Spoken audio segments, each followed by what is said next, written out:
In a dusty saloon thick with whiskey fumes and desperation, Magnolia Voss stood on a creaking wooden platform, hands bound, her mother's torn blue dress clinging to her trembling frame. The crowd below, a flock of vultures in human skin, eyed her with hunger, their coins jingling as they calculated her worth. 3 days ago, she'd been tending her father's small farm. Then fever claimed him, and debt collectors, led by the gold-toothed Silas Boone, swooped in. Her father's gambling debts dwarfed their land's value, and now Magnolia was Boone's prize in a cruel auction. "Gentlemen, we got something special tonight," Boone's voice sliced through the tobacco haze. Magnolia Voss, fresh as morning dew, ready to learn the world's ways. The bidding began at $20, climbing quickly to $45 as hands shot up, each bid a nail in her coffin. She fought back tears, clinging to memories of her father's stories about brave souls finding their way home. But home was gone, and hope felt like a cruel jest. $60, called a voice from the back. Magnolia's eyes snapped open. A tall, weathered man with silver-streaked hair stepped forward, his clothes plain but clean. His eyes held sadness, not greed. Boone's grin widened. "Going once." But the stranger, Thorne Shepard, raised a hand. "I'm not bidding for what you think, Boone. I'm bidding for her freedom." The saloon fell silent, the piano halting mid-note. Boone's laugh was cold. "This ain't about freedom, Shepard. It's business." His men emerged from the shadows, hands on weapons. The crowd murmured, sensing a storm brewing. Magnolia's legs shook as Boone yanked her toward the stairs. "Auction's over. Highest bidder gets the night." Thorne moved like lightning, grabbing Boone's wrist. "Let her go," he said, voice low but firm. The room held its breath.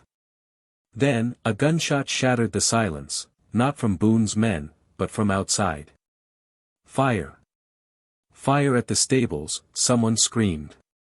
Chaos erupted as smoke seeped in, and men rushed to the windows. Thorne cut Magnolia's bonds with a flick of his knife, but Boone's voice roared, "Nobody leaves. Shepard started that fire." "I didn't," Thorne said, guiding Magnolia through the chaos. "But I'm not wasting this chance." Boone's men hesitated, torn between the fire and their boss's orders. $500 for Shepard's head." Boone shouted. "Double if the girl doesn't make it." 3 men blocked the door, 2 more the stairs. Thorne's eyes locked on a narrow back window.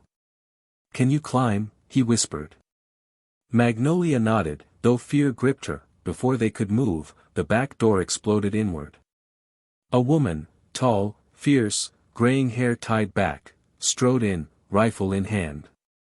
"Evening, Silas," she said, voice heavy with old grudges. "Burning your sin palace seemed a good start." Boone paled. "Ruth, what the hell? Didn't expect to find you auctioning kids," Ruth said, eyes flicking to Magnolia. "Get behind me, child." But Boone's men charged. Ruth's rifle dropped one, but another tackled her. Thorne smashed a chair over an attacker's back, only to take a fist to the jaw. Magnolia, acting on instinct, grabbed a bottle and shattered it against another man's skull. Smoke thickened, flames roaring closer. "Thorne, the tunnel." Ruth yelled, fighting to her feet. Thorne pushed a wall panel, revealing a narrow passage. "Ruth dug this years ago," he said as they plunged in. The tunnel, carved through dirt and braced by creaking beams, was barely wide enough. Behind them, Boone's men found the entrance, their shouts echoing. Ruth pressed a pistol into Magnolia's hand. "Men ain't much different from rabbits," she said. "Just bigger targets." They emerged at a collapsed mineshaft, 3 saddled horses waiting. Ruth's planning was meticulous. They rode north, the burning saloon lighting the sky. "Why save me?" Magnolia asked Ruth. 15 years ago, I was on that platform," Ruth replied. "No one saved me." As they neared Thorne's ranch, a lone rider appeared on a ridge, horn blaring. 3 sharp blasts answered by more from the hills. Boone's men, Thorne cursed. They took Miller's Pass. The ranch lights went out, but shadows moved, Thorne's people, ready to fight. This ranch is where people start over, Thorne told Magnolia. Your father knew. He helped runaways get here. A voice from the ridge demanded Magnolia's surrender. Then, new hoofbeats thundered from the east, not outlaws, but a federal marshal's posse. Disperse, or face trafficking charges. Marshal Coleman bellowed. Panic hit Boone's men, some fled. But their leader on the ridge rallied them with promises of $1,000 each. Gunfire erupted, a deadly storm of bullets lighting the valley. Magnolia's horse reared as Thorne shouted, "Get to the house." Ruth's rifle felled a charging rider, but 2 more closed in. Magnolia fired her pistol, missing but startling a horse. Ruth's next shot didn't miss. From the ranch, Thorne's people fired back, moving with precision born of survival. Boone himself appeared, riding hard, pistols blazing.